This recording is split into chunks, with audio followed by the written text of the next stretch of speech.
Okay, let's dive right into Revelation chapter 6 today. Hmm.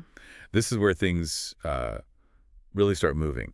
The Lamb is opening these seals, right? Kicking off this whole sequence of events. Yeah, it's a pivotal chapter. And you get that sound, the voice of one of those living creatures like thunder, just saying, "Come," as the first few seals open. A powerful command. So our mission here is really to unpack the key moments, the images that jump out from the text as these seals are opened, just to help you follow that sequence and um, grasp the significance the text presents. Definitely. It's very symbolic, but the narrative itself, the progression, is quite clear in the chapter. It moves from these figures on horseback to something much bigger. Right. So seal number one, it's opened, and boom, the white horse. Hmm.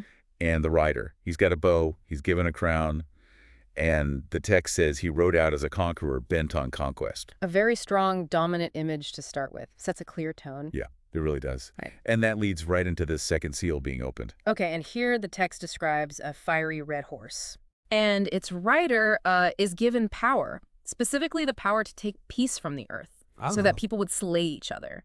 And he's also given a large sword. So first conquest now. Yeah. Just outright conflict, Yeah. violence everywhere. That's what the text seems to be saying. Exactly. The peace is explicitly removed, according to this passage. Okay, then the third seal opens. Now it's a black horse. Black horse, yeah.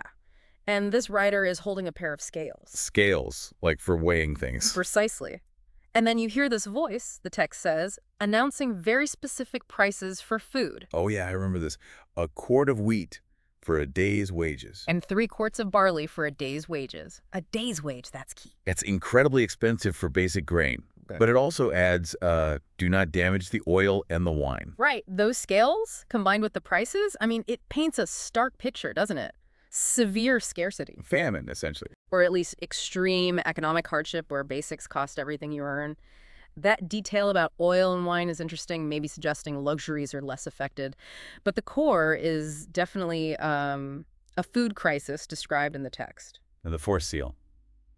This one is really something, a pale horse. Pale, yeah. Sometimes translated as ashen or greenish. And the rider's name is given Death. Just death. And not alone, Hades is following close behind him, the realm of the dead, essentially. And the power they're given, it's huge. It is. The text says power over a fourth of the earth. Fourth. To kill by what? Sword, famine. Plague and wild beasts. It's a comprehensive list of calamities. So these first four are the four horses. It's like this cascade, this progression described right in the text.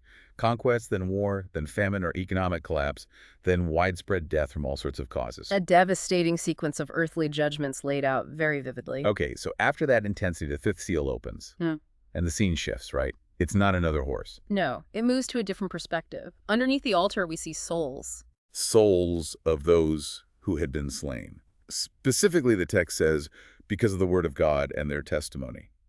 Martyrs. Exactly. And they're crying out. There's this collective voice. What do they say? They ask, "How long, sovereign Lord, holy and true, until you judge the inhabitants of the earth and avenge our blood?"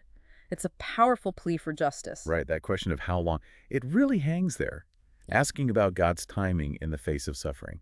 And they get a response in the text. They're each given a white robe. A symbol of purity. Vindication.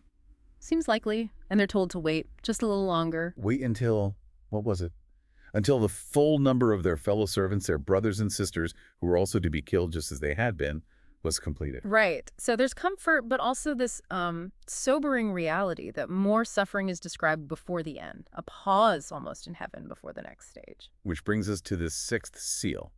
And this is, well, it's cosmic. Yeah, the scale explodes here. We move from earthly troubles with the horsemen to the entire cosmos being shaken. The text describes a massive earthquake. Then the sun turns black, like sackcloth. The moon turns blood red. Total eclipse kind of imagery, but more intense. And stars falling from the sky like figs dropping from a tree when it's shaken. Just sky itself receding like a scroll being rolled up. And mountains and islands removed.